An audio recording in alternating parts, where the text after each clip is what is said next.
Hello guys, my name is Aleksandr Solopov and today I'm going to show you how to extract some features in Cyclone 3D and use them in Revit with the Dynamo script. One of the common tasks for surveyors is to represent the real location of repeatable elements. It could be a pile, field, trees, furniture, etc. Thanks to Cyclone 3D, it got a lot of different point cloud filters that you could combine to reach the desired outcome. I decided to take junction boxes for cables as an example. First of all, segmenting the point cloud manually the needed zone. It's very easy to do with the limit box or by using X, Y and Z sections. Wires and cable boxes are small objects, so there are in the point cloud a lot of noisy points. Use the noise filter in Cyclone 3D for cleaning them. Adjust the intensity slider. The computation is automatically launched and points considered as a noise are highlighted. Just click OK and they will be deleted. As you could see, the cable boxes got a flat bottom surface that we could use. To separate horizontal points from others, I will use the wall and floors filter. This command split points of a cloud into three categories: walls, floors and ceiling, and others. Set the angular tolerances for floors and ceilings, maximum slope, and click OK. After that, select floors and ceiling cloud and apply on it the noise filter again to delete redundant points that don't relevant to the box's surfaces. When you get the clean point cloud of the surfaces, you could apply on it filter by distance. This command split clouds into a group of point clouds based on the distance between points. Define the segmentation distance. You can use the default value, so the software will calculate a relevant value using the average distance between 2 points in the selected clouds. All points which have at least one neighbor less or equal to this distance are placed in the same subcloud. The distance between subclouds of the resulting list is greater than the specified distance. You can also specify a minimum number of points for the resulting cloud by checking the option Filter Small Subclouds with fewer points than the specified number. After this tool, many different cloud segments are obtained. Some of them are not what we need. Just select unnecessary segment and click the delete button. Select all the resulting point cloud segments and use the best fit plane onto them. Don't forget to enable the one shaper input option. This will allow you to create a separate base plane for each selected element. There are two ways to extract the coordinates for each plane center point. First, you could use the Measure Geometry tool. This command allows you to create labels from geometries and define what exactly you want to include in this label. Also, it allows you to compare values to nominal data, but we don't need them right now.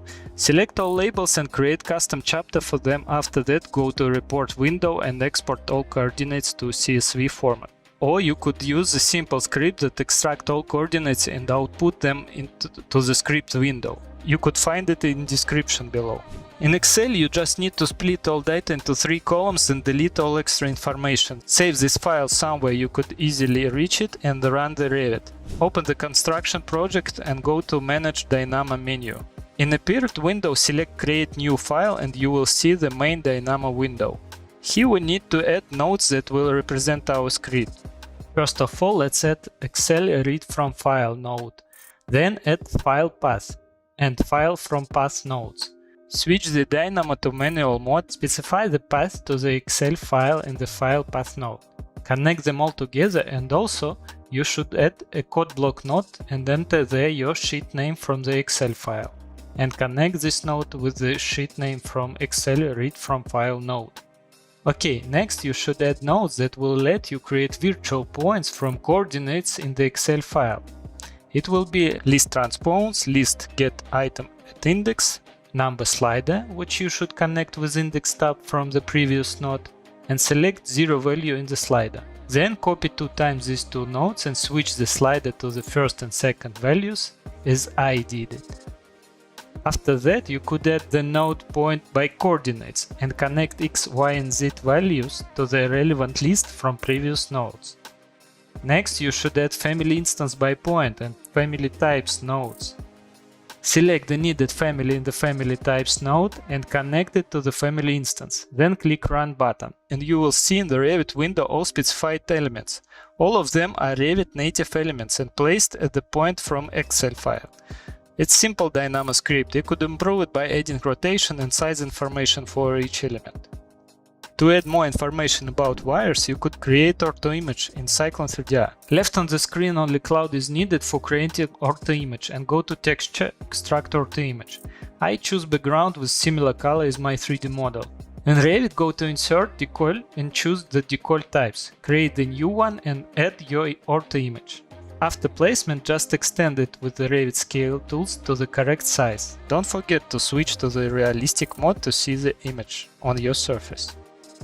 Of course, you could just add point cloud of wires to visualize them, but in some cases this type of data could be more suitable for your customer.